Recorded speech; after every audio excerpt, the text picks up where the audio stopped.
Olá pessoal, tudo bem? Eu espero que sim. Gostaria já de pedir desculpas pela demora da aula, né? Eu havia prometido para quinta-feira, mas acabei tendo um monte de problema que eu não esperava. Bem, problema é sempre aquilo que não espera, né? E aí acabou ocupando muito do meu tempo e só consegui fazer hoje o vídeo para nossa aula, tá? Eu sempre estou preparando um conteúdo diferente do que eu já apresentei, às vezes preciso de um pouquinho de tempo a mais para coletar conteúdo novo. E, bem, e aí acabei levando mais tempo que eu achei que ia levar para fazer a aula de hoje, que tá bacana pra caramba, hein? A aula de hoje fala sobre a solução diluída ideal, tá? Que é um pouquinho da continuação das últimas aulas, claro. Ainda é um conteúdo que está bem estruturado, como o que a gente já viu, mas é a nossa solução ideal. O meu editor de texto faz o C cedilha e o A tio meio estranho, né?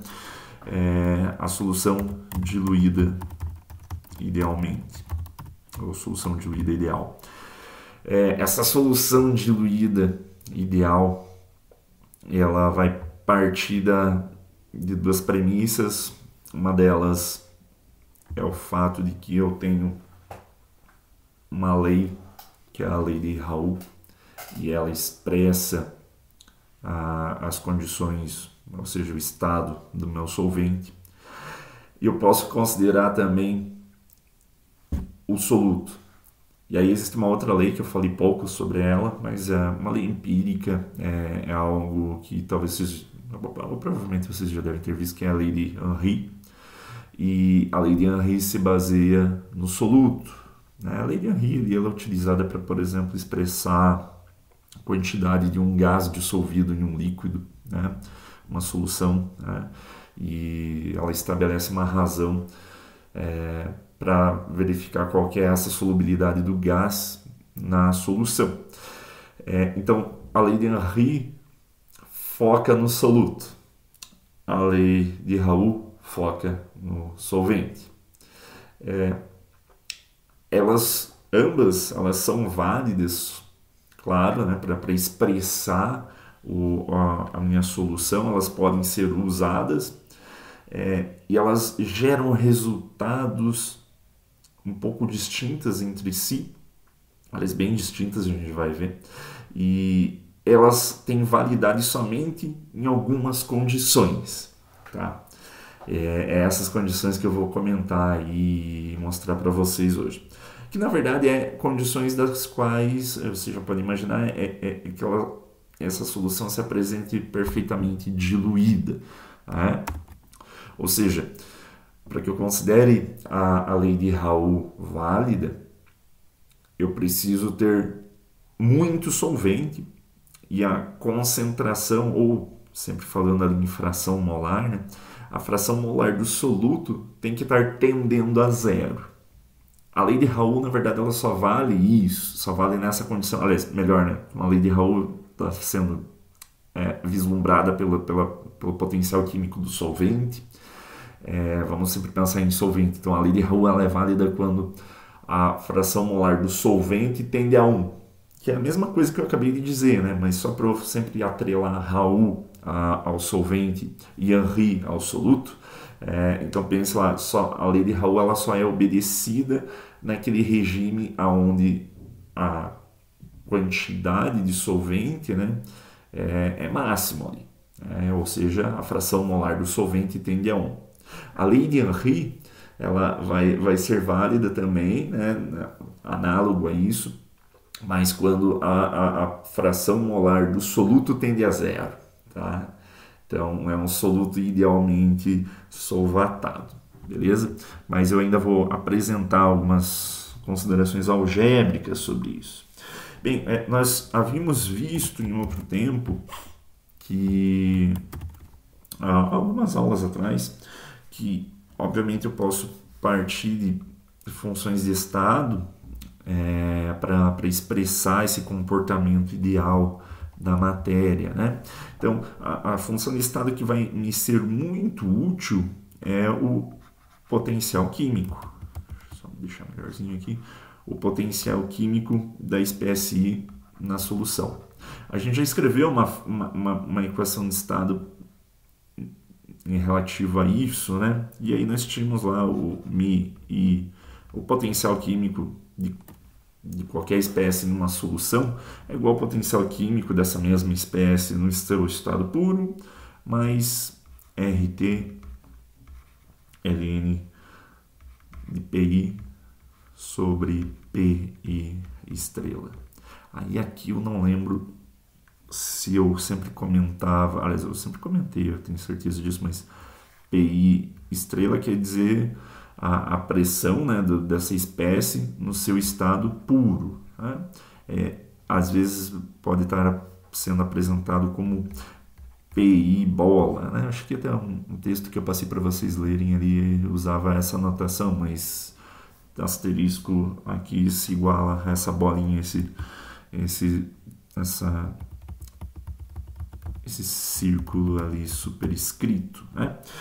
Então, eu consigo expressar o potencial químico da minha solução baseado nessa equação aí.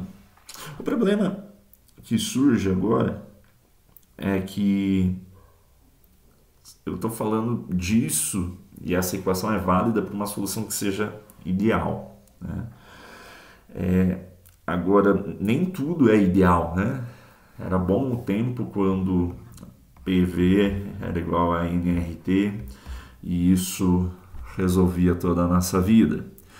Então, essa daqui era uma equação ideal, uma equação de estado ideal. E aí até que veio lá a equação de Van der Waals, e aí surgiu mais alguns parâmetros, né? Lá o parâmetro A e o parâmetro B da equação de Van der Waals, que justamente serviam para tirar, né, essa característica, aliás, trazer componentes reais para algo ideal. Né? E aí nós tínhamos equações de estado que, apesar de não ser perfeitas, são ditas para um gás real. Né? A equação do virial, por exemplo, né, também fazia uma expansão ali, né, do volume, lá, uma expansão em série, 1 sobre V quadrado, 1 sobre V ao cubo, e assim ia para N expoentes. E em alguns livros você encontra que toda essa expansão, na verdade, se refere única e exclusivamente à característica não ideal. Tá? O físico-químico faz isso de vez em quando. Sabemos como que as coisas seriam ideais, modelamos como que ia ser esse comportamento ideal, ou seja, tirando algumas variáveis que a gente não consegue modelar muito bem. E aí chega a hora que você quer aproximar esse modelo ideal para o modelo real e você não sabe como fazer. Então você simplesmente adiciona mais um termo que garanta você a essa não idealidade, o quanto que está sendo desviado da idealidade. A equação de Van der Waals foi muito legal porque diferente da equação do virial, que simplesmente fala esses termos da expansão é o caráter não ideal do gás, a equação de Van der Waals deu nome aos bois. A e o parâmetro B, esses dois parâmetros refletem necessariamente a força atrativa entre as moléculas e o volume, que é o átomo, né? E o volume que esses átomos ocupam no espaço. Então, é dado uma característica, algo que seja fisicamente palpável ou pelo menos mensurável. Então, é dada uma característica física, algo que tem significado físico para o parâmetro A e para o parâmetro B.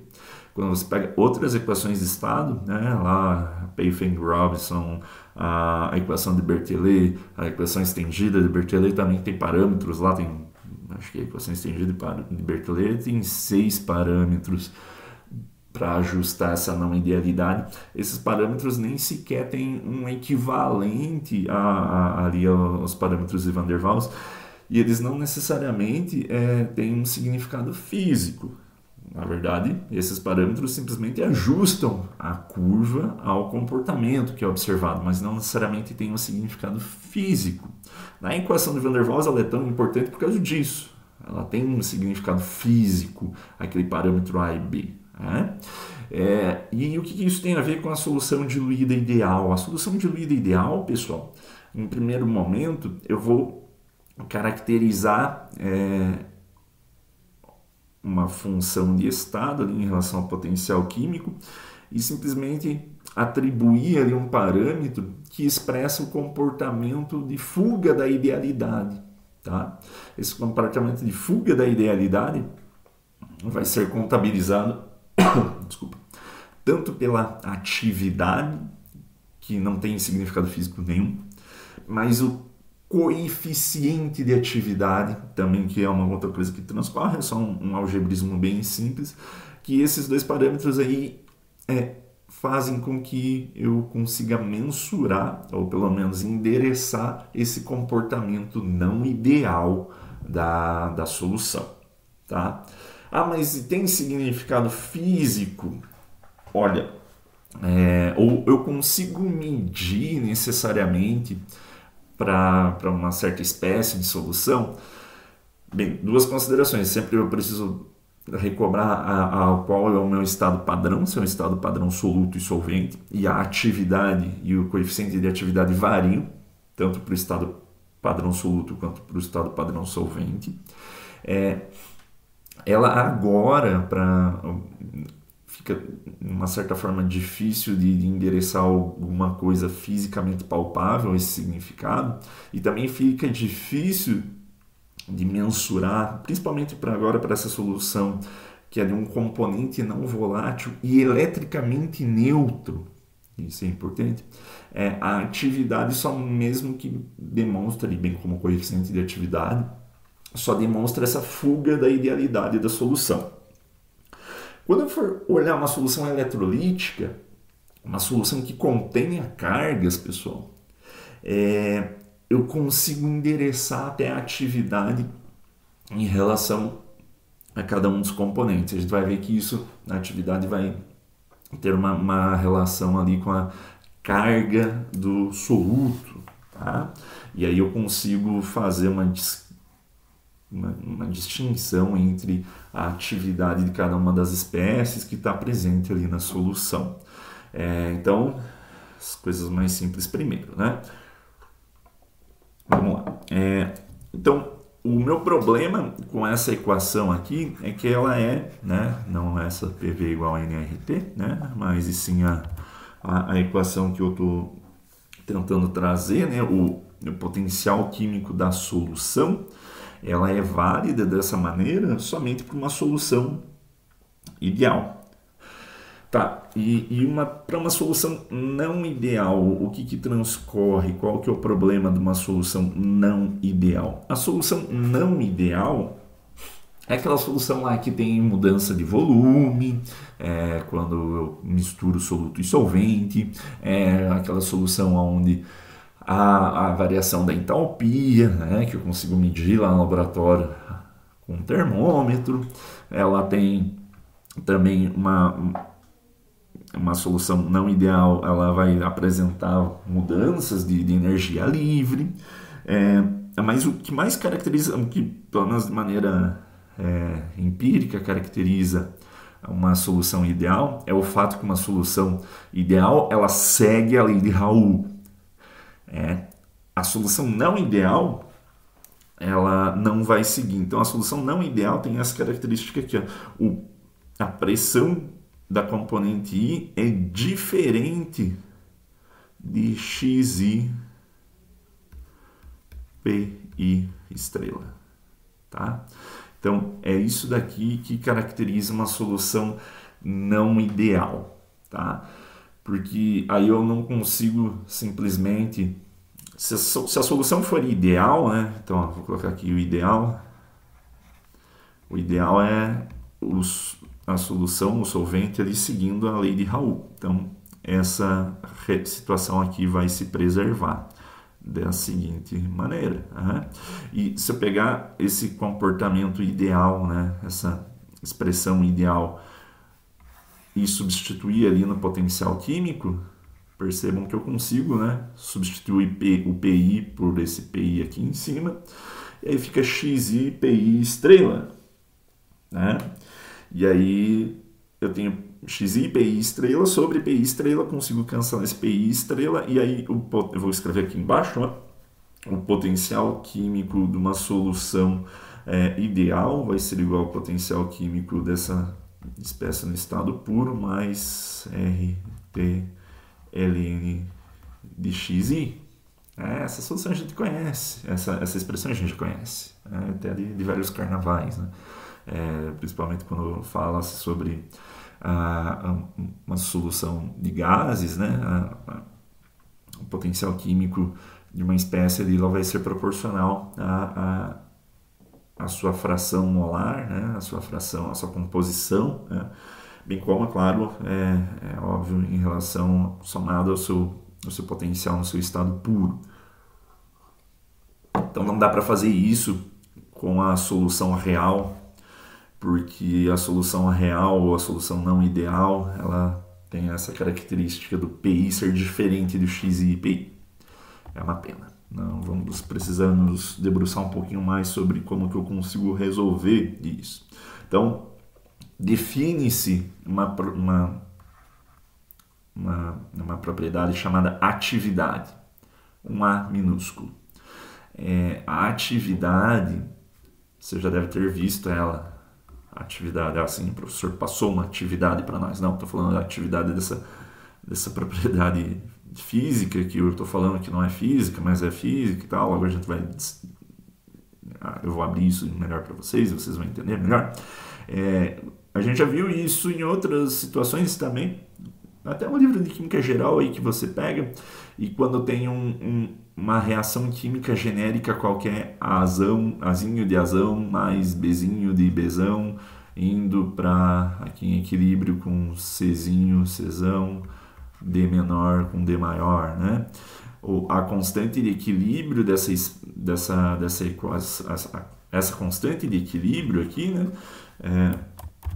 Muitas vezes fica expressa somente como algo assim, a concentração de A em relação ao seu coeficiente estequiométrico. Olha só, fazendo barbeiragem aqui, né? Produto sobre reagentes, então Czinho, Dzão, Dzinho sobre os reagentes, né? Só que quando você vê isso, já implica necessariamente no fato de que concentração já é uma solução líquida, né? Mas se você pegar um livro um pouquinho mais sério, você vai perceber que não tem nada em relação à concentração, nem à pressão parcial, mas sim as equações que determinam a constante de equilíbrio é a atividade da espécie C elevado pelo seu coeficiente respectivo ao coeficiente estequiométrico, a atividade da espécie D elevado ao seu respectivo coeficiente estequiométrico e assim por diante. Aliás, e não tem esses colchetes aqui porque isso ainda não está necessariamente atrelado à concentração, né? Então, deixa eu só terminar isso aqui para ficar bonitinho, né? Então, isso daqui também, aqui nós temos também a atividade da espécie B sobre o coeficiente estequiométrico dele, vezes a atividade de A sobre o seu coeficiente estequiométrico. Então, a constante de equilíbrio ela é escrita em relação à atividade das espécies envolvidas. Tá? E o que necessariamente é a atividade? A atividade ela é uma arbitrariedade, ela é definida como a razão que você tem. Aqui só deixa eu apagar tudo. Né? Ou seja, você já percebeu que a atividade é algo que depende de cada espécie, né? Cada espécie tem a sua atividade. Então, pronto, voltando aqui, a atividade de uma espécie, eu vou aqui colocar como somente o solvente, né? Então, a atividade do solvente, ela é definida como a razão, olha como está simples, né? É a razão da pressão do solvente em relação ao seu a sua pressão também no estado puro. Eu sei, tá meio estranho isso, né? Eu simplesmente estou aqui mostrando que para você, se você pegar a lei de Raoult lá, lembra lá, o P do solvente vai ser igual a X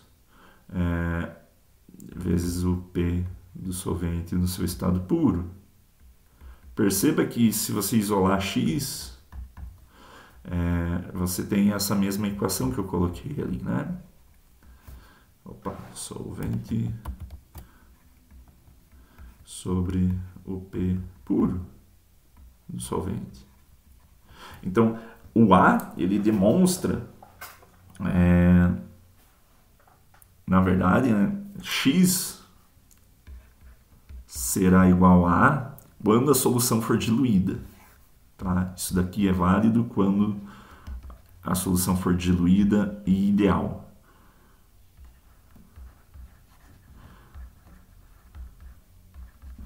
Então, quando a solução é ideal, eu tenho essa situação. Por quê? Porque quando for ideal, a lei de Raoult vai ser seguida. Tá? Então, mas e se não for? Bem, se não for, eu vou ter um desvio. Né? Lembra lá que eu estava começando na aula, por isso que eu comecei meio longe ali, né? Se eu não sei o que garante ou o que faz com que... A gente já vislumbra sempre o que garante, né, o desvio de uma idealidade, né? A gente já entendeu que existe interação entre as moléculas, mas os caras lá um século atrás nem sabiam que era uma molécula direito. Então, antes de começar a dar nome aos bois, a gente precisa contabilizar o quão afastado está da idealidade uma certa situação, né?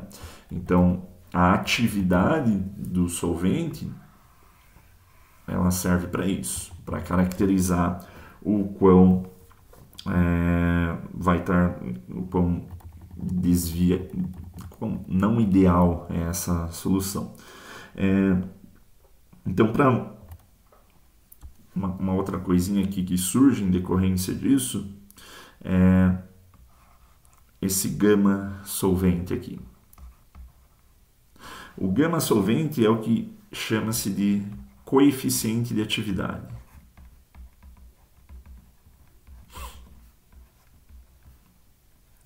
O coeficiente de atividade, pessoal, ele é a atividade do solvente, que eu já defini ali atrás, sobre a fração molar do solvente.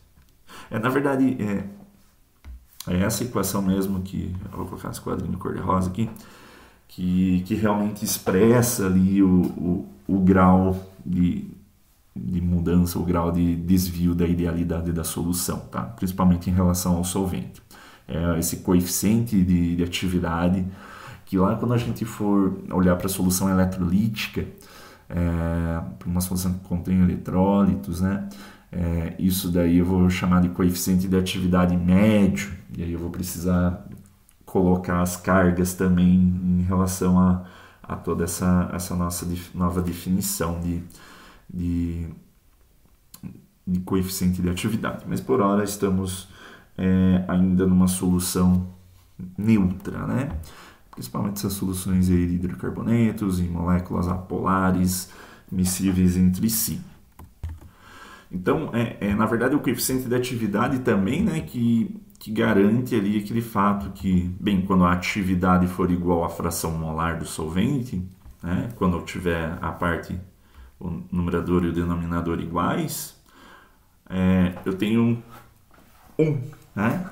A atividade é igual ao X do solvente, então a atividade do solvente é igual à fração molar do solvente, quando a solução é ideal. Então, na verdade, é o coeficiente de atividade que endereça esse desvio da idealidade.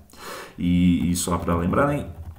Aqui também nós vimos, então, a atividade, na verdade, notem que se eu for colocar unidades de medida aqui, né? Sei lá, pegar essa equação aqui em cima e colocar unidades de medida, sempre nós estávamos vendo, por exemplo, pressões parciais, né?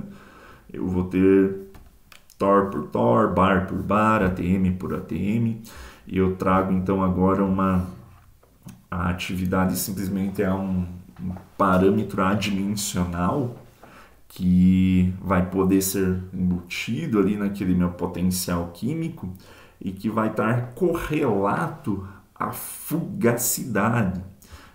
Também outra coisa do curso até anterior, né? Quando você analisa a fugacidade do gás ideal, aliás, desculpe, a fugacidade está para a atividade do mesmo jeito que a pressão está para o gás ideal, né?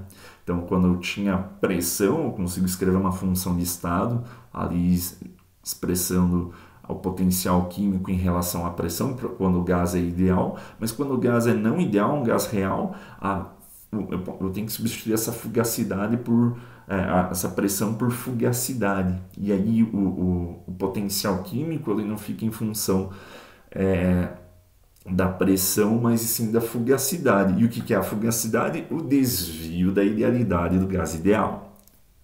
Volta ali para agora o potencial químico em relação à solução ideal. Então, eu não tenho mais nenhum parâmetro que está relacionado à pressão, eu tenho agora a atividade, então a atividade é correlata à fugacidade, e agora eu consigo escrever a minha função de estado, meu potencial químico, para que eu consiga entender esse potencial químico em relação à atividade, onde a atividade, na verdade, é uma propriedade adimensional ligada, intrínseca ao solvente e que necessariamente indica o desvio desse comportamento ideal do solvente na solução. Tá? O quanto ele está desviado em relação à solução se ela fosse ideal. Tá?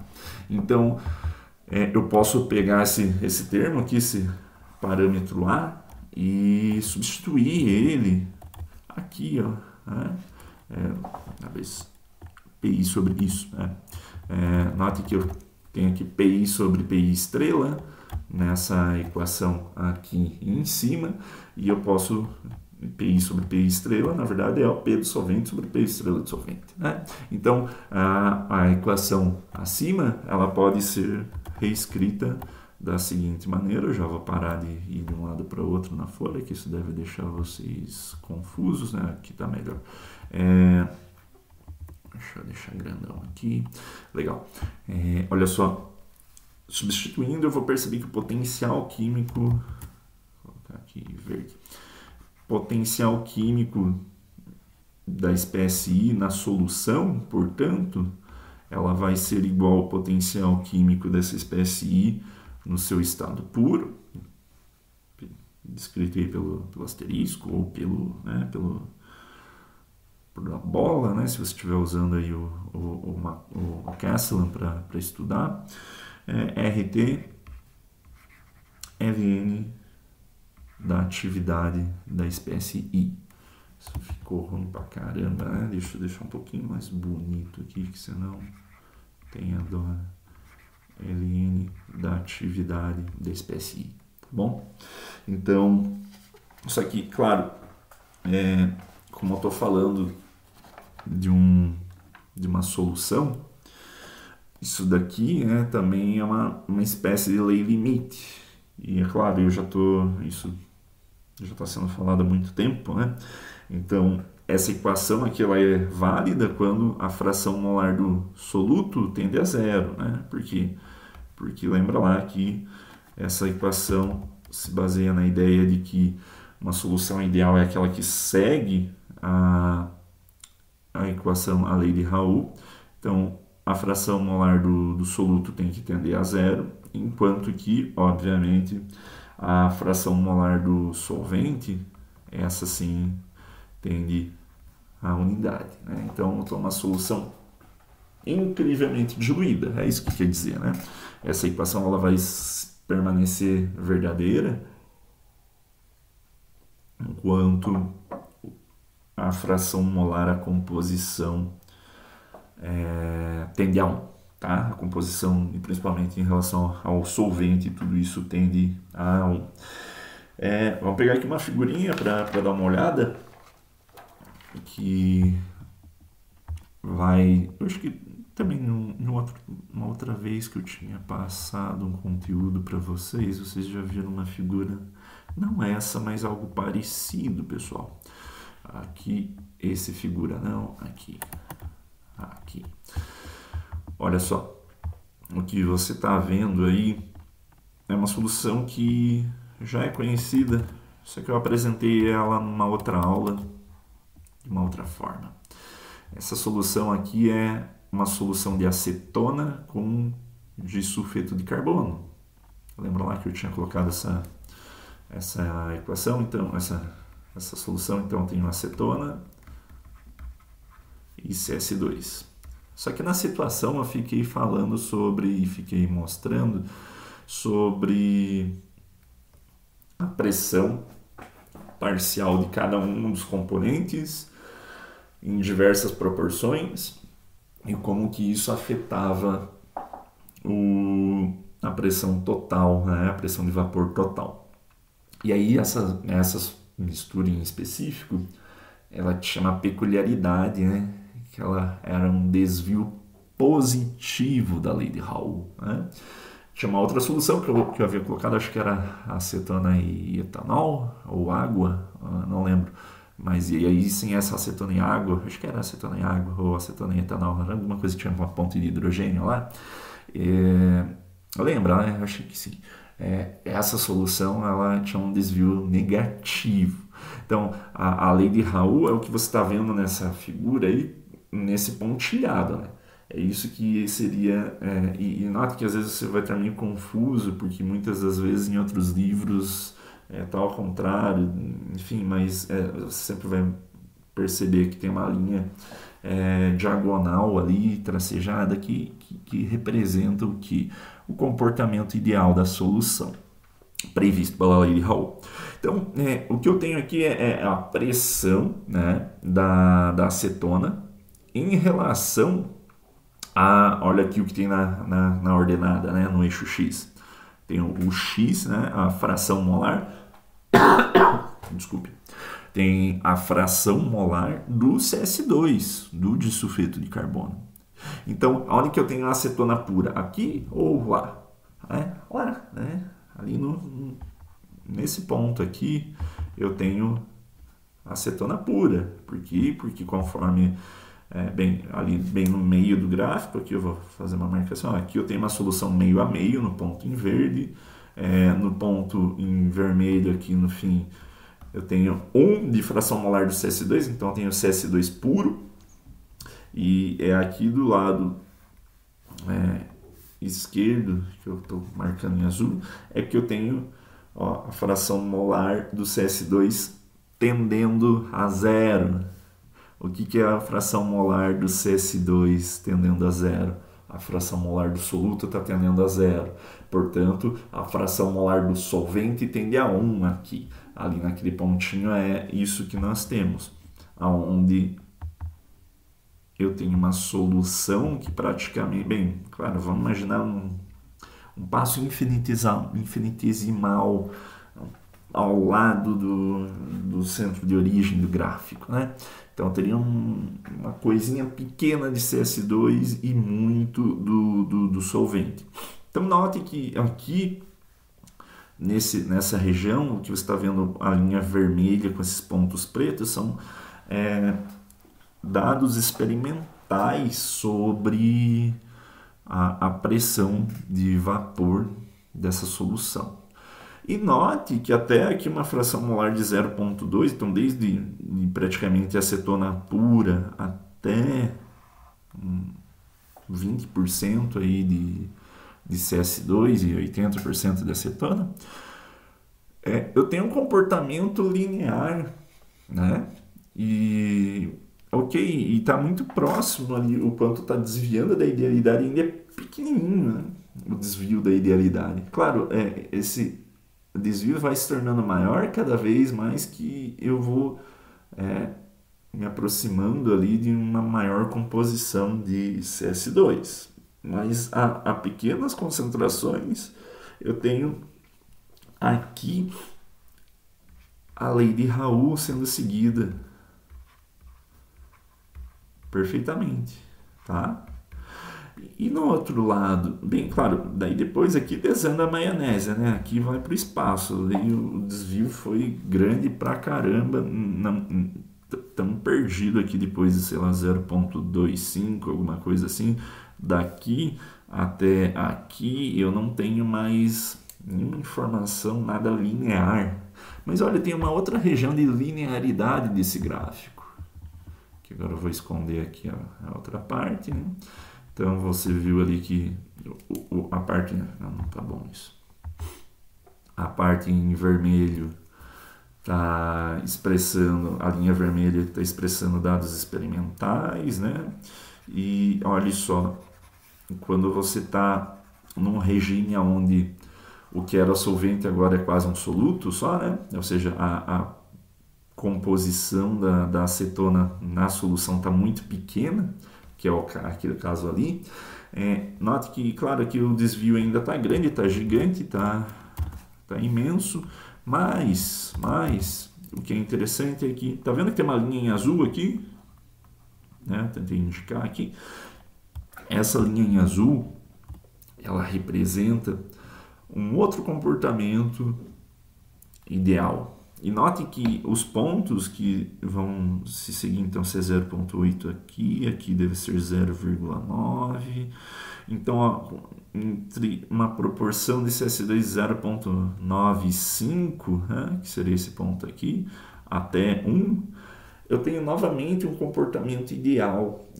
Aliás, melhor, desculpe, eu tenho novamente um comportamento linear. Tá? Um comportamento linear. Olha os pontos ali, eles estão quase todos em linha reta. Então aqui eu inverti o regime, aqui eu inverti o meu estado padrão. O soluto agora, ele se comporta de maneira linearizada também. Isso é interessante. Então, há uns minutinhos atrás eu comentei que, quando eu estava mostrando esse mesmo gráfico, que essa região que fica no meio do gráfico, eu não consigo ter muita informação sobre ela. A região da extremidade esquerda é definida pela lei limite, pela lei de Raoult. A direita é a lei de Henry. Tá? A lei de Henry, ela é uma lei empírica também, tá? E ela serve que, por exemplo, eu vou escrever a lei de Henry aqui para esse exemplo, né?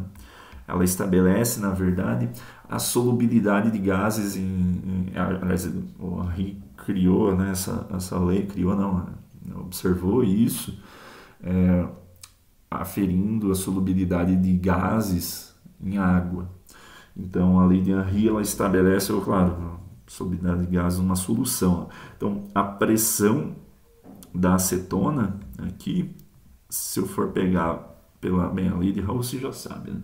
Mas a lei de Henry estabelece que a fração molar, essa pressão da acetona vai ser proporcional à fração molar X da acetona multiplicado por uma constante. É uma constante que tem um Hzinho aqui, um H maiúsculo, e aqui eu vou em superescrito colocar aqui também com essa letra feia acetona. Então, a pressão da acetona ela vai ser proporcional tanto à fração molar da acetona quanto da constante de Henry dessa substância.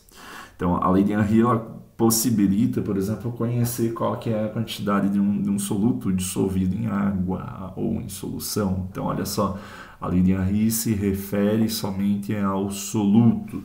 Então, a lei de Henry ela tem o fato de que ela é válida do mesmo jeito que a lei de Raoult tem uma certa validade quando o solvente tende a 1. A lei de Henry estabelece que essa equação aqui, que eu escrevi em azul, ela vai se preservar enquanto X da acetona tender a zero, tá? Ou seja, porque aqui a acetona o que é? O soluto, né? Porque eu já estou desse lado do gráfico. Isso às vezes é difícil de você entender quando está lendo um livro, né, e tal, estudando por conta. Você percebe que agora a acetona nesse canto aqui, ela não é mais solvente, ela é soluto. E quando ela é soluto, claro, cada vez mais próximo ali do 1, mais diluído está esse soluto. Aliás, melhor dizendo, também tá em menor quantidade, né? Menor fração molar. E aí, nesse extremo, nesse limite, por isso lei limite, os pontos da curva ali se relacionam com a, a equação, a lei de Henry, tá? Tem um comportamento linear naquela situação. Bem, já temos 41 minutos, eu vou só fazer uma pausa porque eu preciso sempre mandar vídeos com menos de 50 minutos, né? E aí eu já retomo esse ponto, ok? Até daqui a pouco.